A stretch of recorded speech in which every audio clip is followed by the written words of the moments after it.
Hey, what's up everybody? I'm Zach, and I'm coming at you with Fire and Ferment. And today, we're gonna be making a rustic sourdough bread boule. Stick around.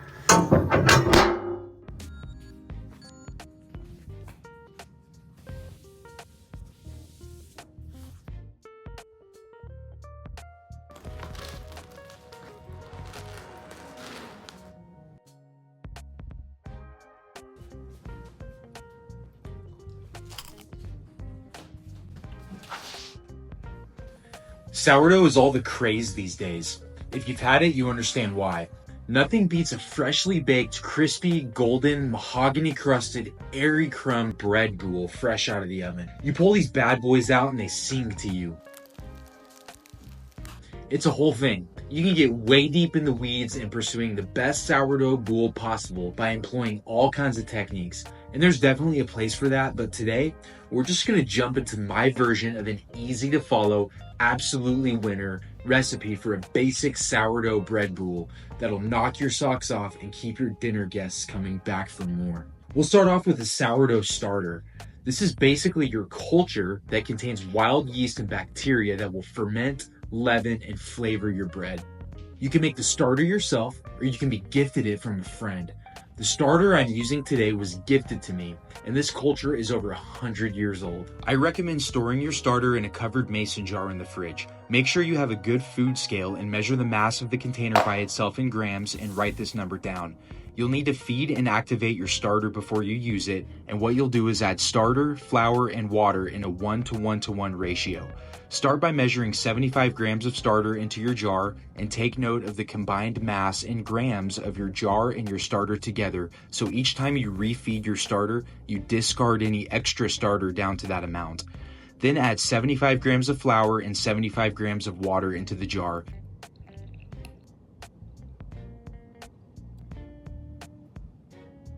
Mix thoroughly.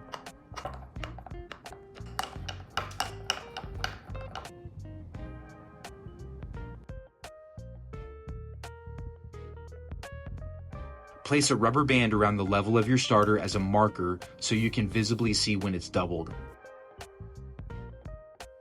Cover it with something.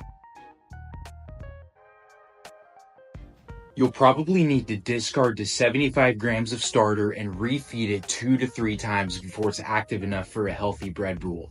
Put your discard into a separate jar in the fridge because there are numerous different recipes that you can make with your discard. We'll be exploring these in future videos. You know it's active and ready to go into a recipe when it doubles in size within 8 hours. Grab a big bowl and throw in 375 grams of water,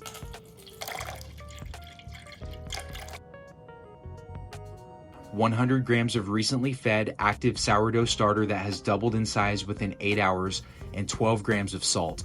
The starter should float in the water, and that's how you know it's ready. Give this a stir to incorporate. Next, add 500 grams of high-quality all-purpose flour. Use the handle of a wooden spoon to mix it all together.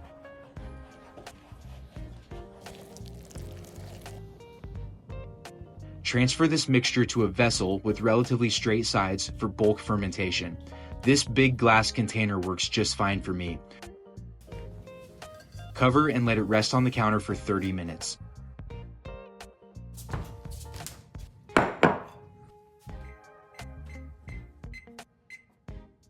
Next, follow this method to perform a series of stretch and folds like so. Doing this works to build the gluten network and create strength and elasticity within the dough so it rises properly. You'll notice it starts off as a slacky dog and really firms up with each stretch and fold. Once you're done with the set of stretch and folds, let the dough rest covered on the counter for 30 minutes. Repeat this process 3 times for a total of 4 sets of stretch and folds. This will take you about 2 hours total. Once you've completed your 4th set of stretch and folds, you now begin bulk fermentation. Cover your vessel again and let it set overnight till it roughly doubles in size.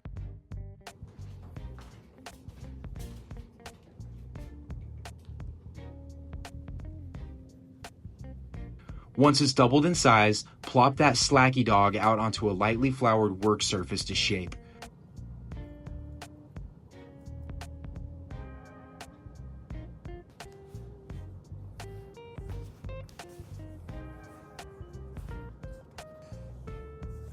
Fold it over itself and shape it seam side down like so into a taut round ball.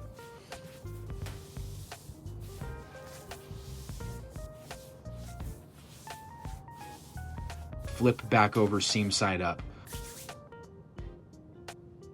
Let it rest on the counter for 30 minutes.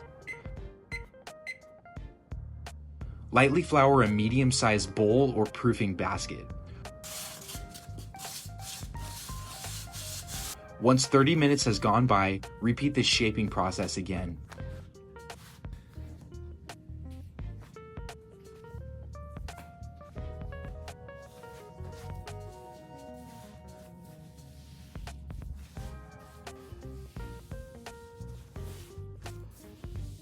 Place the seam side up in your bowl or proofing basket, cover, and throw in the fridge to cold proof for 12 to 36 hours.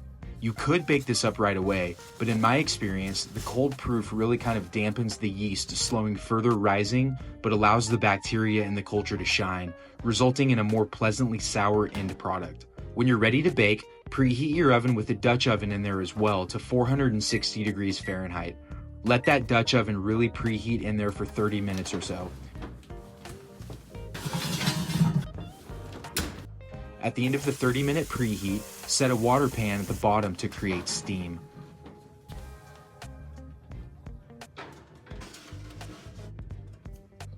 Pull your cold-proofed dough out of the fridge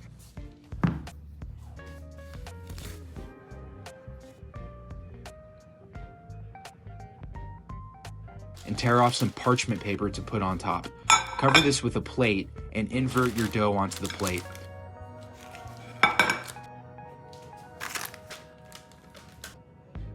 Score the top of your boule in whatever pattern you want.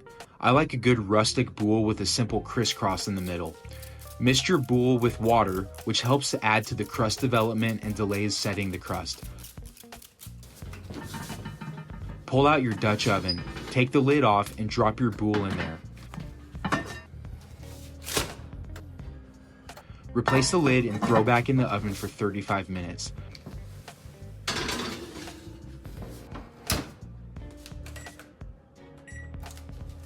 Once 35 minutes is up, pull out your Dutch oven and remove the boule using the parchment paper.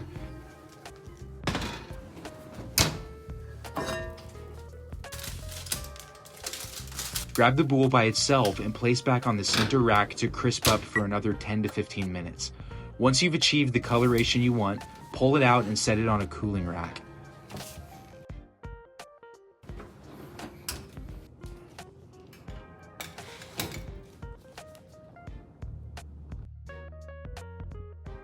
Give it an hour or so to cool before slicing and enjoying.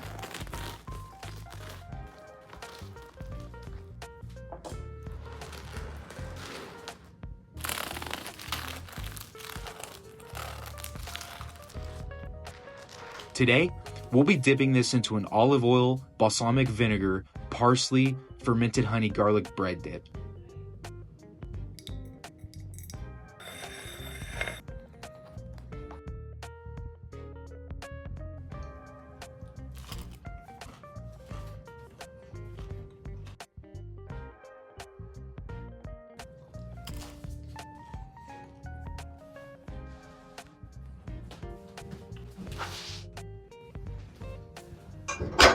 That's how we make a rustic sourdough bread boule at Fire and Ferment. Be sure to like this video and subscribe to the channel. I love you guys, and stick around.